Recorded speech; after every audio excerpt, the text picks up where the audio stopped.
3 weeks ago, two separate mortgage brokers told me I didn't qualify for a meaningful rate reduction. Both of them were wrong.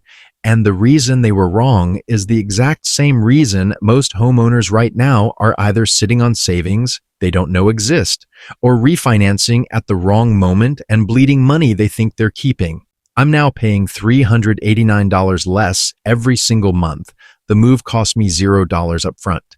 There's a very specific sequence to how I got there, and 3 things inside that sequence you'd never guess were factors. Stay with me. I want to start with the story rather than theory, because I think that's more useful than me standing here drawing diagrams. November 2025. I reached out to my lender about refinancing. I'd locked a 7.1% rate back in 2023, bought during a period when everyone was telling you rates would drop to 5% within 18 months. I believed it, so I didn't lock longer-term thinking. I bought the house, told myself I'd refinance the moment conditions improved. Those better conditions I was waiting for. They never arrived cleanly. Rates came down, but not to that tidy 5% level I'd mentally marked as my trigger. So I waited. And while I was waiting, my bank was collecting full interest on a rate that was no longer competitive. When I finally reached out, my lender quoted me a refinance rate of 6.95%. They looked at the difference from my current 7.1% and told me it wasn't worth the closing cost outlay. They used almost those exact words. The math doesn't support the hassle. Then said to keep watching conditions. I called a second broker through a neighbor's referral. Same advice. Wait. At that point, most people stop, and I understand why. 2 professionals said no. That usually feels like the answer. I kept going instead. Not because I'm unusually stubborn, because the dollar amount felt too big to take 2 people's word for without running the numbers myself. What I found in the next 2 weeks is what this video is about. Quick note before we get there. None of this is financial advice. The thing that reset my entire approach was understanding one specific detail about who you're actually talking to when you call your lender about a refinance. You are not talking to a loan originator. You're not talking to a mortgage planner. You are talking to a retention team. People whose job is to keep your existing loan exactly where it is for as long as possible, because your mortgage is a performing asset on their books, and losing it to another lender means losing that revenue. This isn't some hidden scandal. It's just a business structure, but once you see it clearly, you realize the conflict of interest sitting inside every conversation you have with your current lender about whether refinancing makes sense. So I went outside. I contacted 4 lenders I had 0 existing relationship with, a credit union in my metro area, a mid-sized mortgage company I'd seen advertised but ignored, a local broker referred by someone whose financial judgment I trust, and one large online lender most people have heard of. Same market, same week, same credit profile and income documentation. Here's what came back. My current lender's quote, 6.95%. The online lender, 6.78%. The credit union, 6.48%. The mortgage company, 6.41%. The local broker, 6.35%, plus a lender credit covering $4,100 of the closing cost. That gap from 6.95% down to 6.35% on a $348,000 remaining loan balance is approximately $142 a month, every month. Before we even get into what else I found, over 5 years, the difference between calling the first person and calling 4 is $8,520. Over the life of the loan, the number gets very uncomfortable to think about if you sat on the first quote and called it done. The research actually supports this. Studies on mortgage shopping consistently show that borrowers who get 5 or more quotes save meaningfully more than those who get 1 or 2. And most people get 1. They take the first quote, feel vaguely like they've done the responsible thing, and sign. Get at least 4 quotes. Keep the application window tight. Most credit scoring models count multiple mortgage inquiries within a 14 to 45-day window as a single inquiry, so shopping doesn't hurt your credit the way people fear. Here's the part I had genuinely not thought about when I started this process. And this is where the 2026 specific window matters most. I bought it in early 2023 with 15% down, which meant I was paying private mortgage insurance, PMI. If you're not already familiar, PMI is a monthly insurance premium that protects your lender if you default. You pay for it. It protects them. It's standard on any conventional loan where the buyer puts down less than 20%. On my loan, PMI was $187 a month. I had filed it away mentally as just part of what I pay, never thought about it separately, never tracked when it might go away. What I had not done, and what most people in the same position haven't done, is check what my home was actually worth in 2026 versus what it was worth when I bought it. When I ordered a new appraisal as part of the refinance process, the house came back at $71,000 above my 2023 purchase price. 2.5 years of appreciation in a market that moved. My remaining loan balance relative to that new appraised value was now under 78%. The threshold where PMI is required is 80% loan to value. I was below it. So when the new loan closed, it started without PMI entirely. The $187 a month was gone from day one. Add that to the rate savings and the monthly improvement went from the $142 I'd been calculating to $389 total. Every month, $4,668 per year. If you bought your home between 2021 and 2023 and you put down less than 20%, it is worth pulling a current appraisal estimate before you assume refinancing isn't worth it. Many markets appreciate it enough that the PMI removal alone, independent of whatever the rate difference is, changes the math significantly. And most lenders absolutely will not bring this up unless you ask directly. I want to be very direct about something because the lender who gave me the best quote did not volunteer this information either. When you refinance, the standard product offered is a new 30-year mortgage. The lender shows you a lower monthly payment. You see the number go down. Everything looks like a win. Here's what that calculation is hiding. I had been paying my mortgage for 22 months. That means I had 26 years and 2 months remaining. If I refinanced into a new 30-year, I was adding 46 months back onto my total repayment timeline, not eliminating them, adding them back. Those extra months have interest attached. The interest savings from a lower rate partially offset by the extended timeline. Depending on the spread, this can erase anywhere from a meaningful chunk to almost all of the rate savings you thought you were locking in. The comparison nobody does by default is the 20-year loan, or even the 25-year, depending on your situation. I asked every lender for a side-by-side comparison, the 30-year option versus the 20-year option, showing total interest paid over the life of each loan, not just the monthly payment. The 20-year on my balance at 6.21% came back with a monthly payment higher than the 30-year option would have been. That's expected. A shorter term means more principal per month, but the total interest I will pay over 20 years versus staying on the original 30-year loan at 7.1%, accounting for the remaining 26 years on the original, is $198,000 less, not $198 per month. $198,000 total. The monthly payment comparison makes the 30-year look more appealing. The lifetime comparison makes the 20-year an obvious decision if your budget supports it. Before you sign any refinance, ask for the total interest paid comparison for the full remaining term, not just the next 5 years.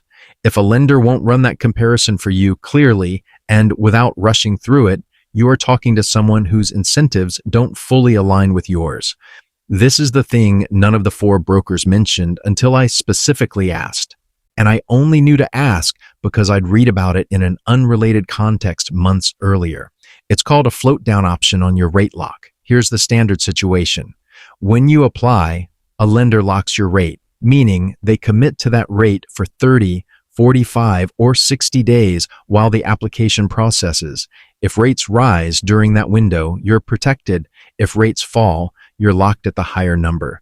A float down option is an add-on that lets you capture a rate decrease if rates drop by a certain threshold during the lock period. The mechanics vary by lender.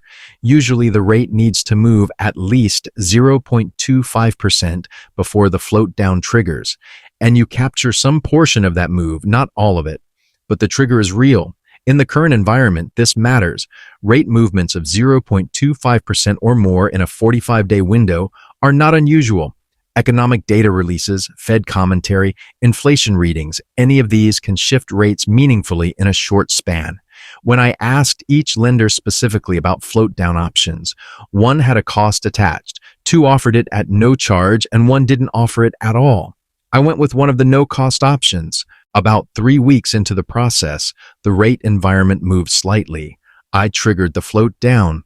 My final closing rate was 6.21%, not the 6.35% I had originally locked. That 0.14% difference is approximately $32 a month. Over 20 years, it's nearly $7,700. One question, no extra work. $7,700. Ask every lender you talk to whether they offer a float down, what it costs, what the trigger threshold is, and exactly what percentage of the rate movement you capture if it triggers. Some offer it only in name and structure the trigger requirement so narrowly it almost never applies in practice. Read the terms before you agree. I want to address timing because I got fortunate here and I'd rather you be deliberate about it. I had paid off a card balance about 2 months before I started contacting lenders, so my utilization across my open accounts was low, under 12% across the board, when lenders pulled my credit. This matters in a way that's easy to underestimate. Your credit score at the moment of the lender's pull doesn't just determine whether you're approved. It determines which rate tier you fall into. And those tiers have real dollar differences attached. Moving from a score of 739 to 740, a difference of 1 point, can change which rate bucket a lender places you in. A tier shift of 0.125% to 0.25% is common across many pricing models.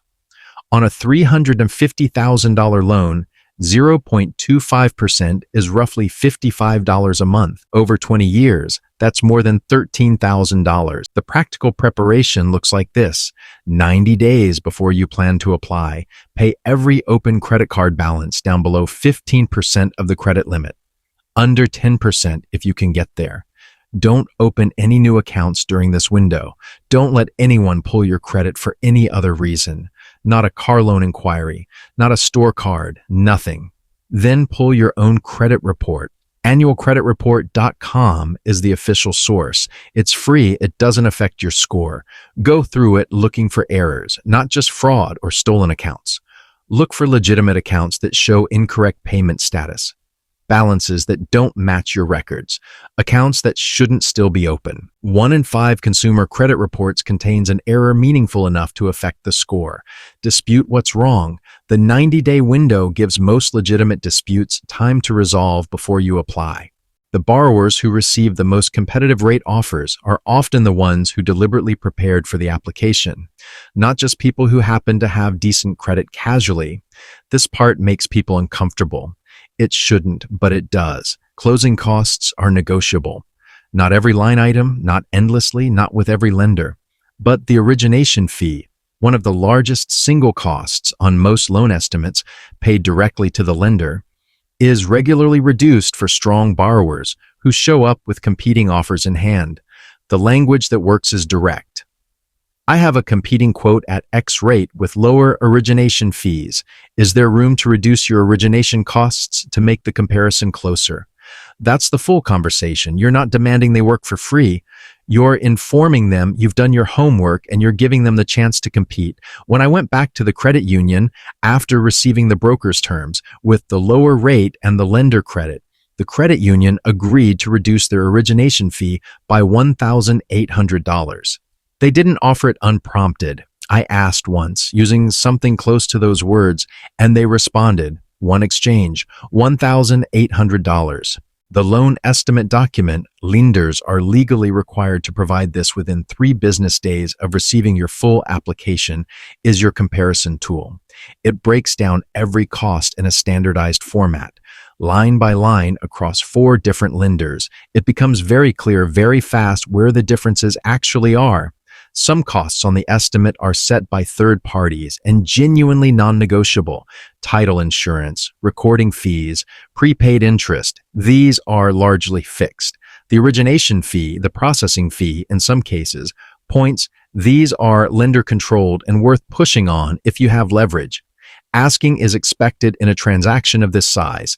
The people who don't ask aren't being polite, they're leaving money on the table. Let me close the loop on the numbers because I want this to be concrete and not theoretical. Original situation, 7.1% on a $358,000 loan, 22 months into a 30-year term.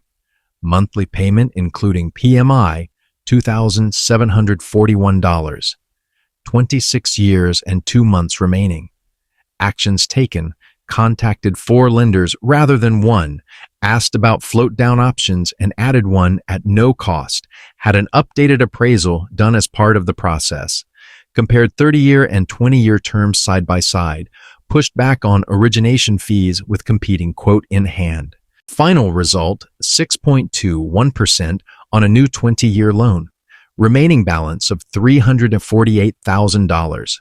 No PMI, net closing costs after lender credit and negotiated fee reduction. $3,900 rolled into the loan balance. 0 out of pocket on closing day. New monthly payment, $2,352. Monthly improvement, $389. Break even on the closing costs at $389 a month. Approximately 10 months. Total interest paid over the life of the new 20-year loan versus staying on the original 30-year at 7.1%, $198,000 less. 2 professionals told me this wasn't worth pursuing. Both were wrong, not because they were bad at their jobs, because they were answering a different question than the one I needed answered. They were asking whether a rate reduction alone justified refinancing. I was asking whether the full combination, rate, term, PMI, credit, float down, changed the outcome. It did, significantly. If you bought a home between 2021 and 2024, this is worth 90 minutes of your time next week. Pull 3 to 4 quotes from lenders you don't currently have a relationship with. Calculate your actual break-even against total closing costs. Pull an appraisal estimate and check your current loan to value. If you're under 80% now and weren't when you bought, PMI removal changes your monthly number in a way that changes the math. Run the 20-year comparison alongside the 30-year before assuming shorter term doesn't work for your budget. Ask every lender about float-down options before you lock, and push back on origination fees once you have competing quotes in hand, and you might find what I found. That the answer you got the first time was shaped by who was giving it, and that asking differently and asking more people leads somewhere completely different. Subscribe if this was useful. I cover specific numbers and real situations here, not general motivation, not vague principles. I'll see you in the next one.